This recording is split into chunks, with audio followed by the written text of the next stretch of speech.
Dan perlu Anda ketahui, para orang-orang kafir dunia sekarang, yang kelas-kelas atasnya, yang kaya raya, yang pemuka-pemuka negara-negara besar ya, mereka itu sudah mulai melansir gagasan yang mereka kasih nama The Great Reset.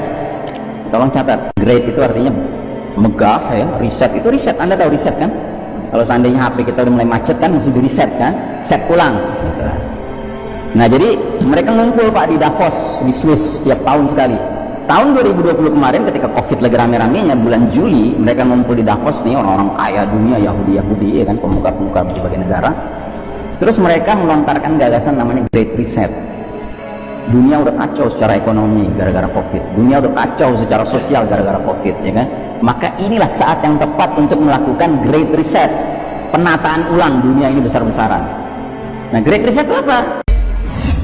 Dan perlu Anda ketahui, para orang-orang kafir dunia sekarang, yang kelas-kelas atasnya, yang kaya raya, yang pemuka-pemuka negara-negara besar ya, mereka itu sudah mulai melansir gagasan yang mereka kasih nama The Great Reset. Tolong catat, great itu artinya megah ya, reset itu reset. Anda tahu reset kan? Kalau seandainya HP kita udah mulai macet kan, mesti di reset kan, set ulang gitu. Nah jadi mereka ngumpul Pak di Davos di Swiss setiap tahun sekali. Tahun 2020 kemarin ketika Covid lagi rame-ramenya bulan Juli, mereka ngumpul di Davos nih, orang-orang kaya dunia, Yahudi ya kan, pemuka-pemuka berbagai negara. Terus mereka melontarkan gagasan namanya Great Reset. Dunia udah kacau secara ekonomi gara-gara Covid, dunia udah kacau secara sosial gara-gara Covid ya kan. Maka inilah saat yang tepat untuk melakukan Great Reset, penataan ulang dunia ini besar-besaran. Nah Great Reset itu apa? Ya intinya ini, New World Order, One Totalitarian Global Government, pemerintahan global dunia yang totaliter. Tahu totaliter artinya apa? Totaliter itu artinya otoriter ya kan. Jadi nanti nggak ada nih batas-batas negara, udah nggak ada, semua dunia itu jadi satu, pemerintahnya satu Pak, dan semua penduduk dunia harus taat sama titah perintah dari pemerintahan tunggal itu. Nah ini latihannya nih, 3M ini latihannya. Kalau 3M itu pada tunduk ya kan, nah, nanti bikin apa aturan-aturan berikutnya gampang ya. Makanya jangan main-main dengan ini nih ya kan. Kalau saya mah niatnya cuma dua, pakai ini supaya kalau ada orang yang parno, kita tetap bisa ngobrol ya kan. Orang parno kan kalau lihat kita nggak pakai ini kan udah jauh-jauh kan gitu, ya udah kita pakai aja demi bisa ngobrol, karena tugas dai itu adalah ngobrol, ngajak orang ke jalan Allah. Itu satu alasannya. Alasan kedua, kalau melihat tanda-tanda ada orang-orang yang nantinya narikin 250.000. Nah jadi saudaraku rahimakumullah, The Great Reset ini disebarluaskan sekarang Pak. Gagasan ini dahsyat sekali. Anda buka di internet.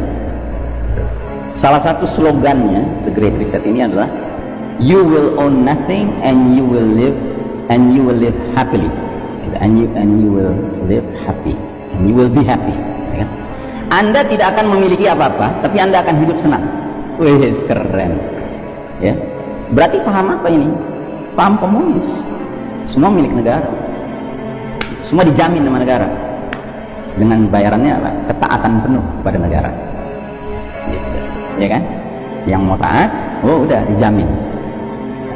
Yang nggak mau taat, dijamin juga, tapi dijamin nerakanya. Ini namanya sistem Dajjal.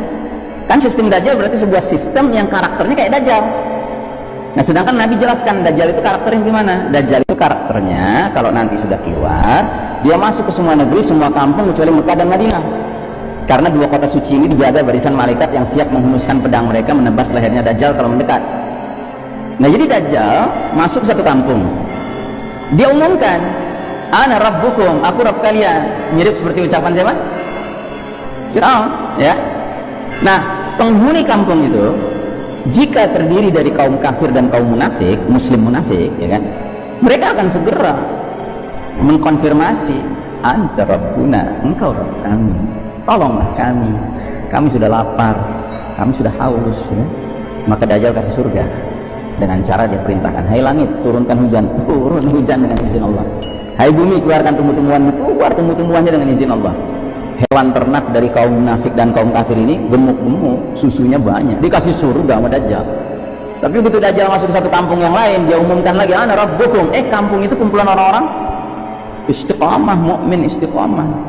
Mereka ngerti, mereka langsung jawab, Rabbuna Allah anta al-masihud dajjal, Rabb kami Allah, kamu ini al-masihud dajjal. Dajjal marah. Dajjal perintahkan langit jangan turunkan hujan, enggak turun hujan dengan izin Allah. Padahal sudah lama nggak turun hujan. Hai bumi jangan keluarkan tumbuh-tumbuhan, enggak keluar tumbuh-tumbuhannya, padahal sudah lama nggak keluar. Akibatnya hewan ternak kaum mukmin ini mati bergelimpangan, dikasih neraka sama Dajjal. Nah ini sistem Dajjal, sebuah sistem yang menjamin siapa yang mau taat sama protokolnya, sama aturan mainnya, sama hukumnya, ya kan, akan dikasih surga. Siapa yang menentang aturan mainnya, ya, maka dia akan dikasih minimal dikasih cap jelek. Cap jeleknya namanya apa? Radikalis, teroris, ekstremis, ya, fundamentalis dan sejenisnya. Masih balelo juga, masih membangkang juga, udah dilikuidasi. Sistem, tapi sistemnya karakter Dajjal. Nah karenanya umat Islam didorong untuk turut mendukung sistem ini. Dan kita sedih melihat banyak sekali umat Islam sekarang tunduk aja, ikut aja terus gitu, ya. Apa kata dia, ikutin terus, ya. Nggak ada lagi apa namanya jiwa kritis, jiwa apa namanya mikir gitu. Ini mau kemana sih kita nih? Nggak ada, Pak.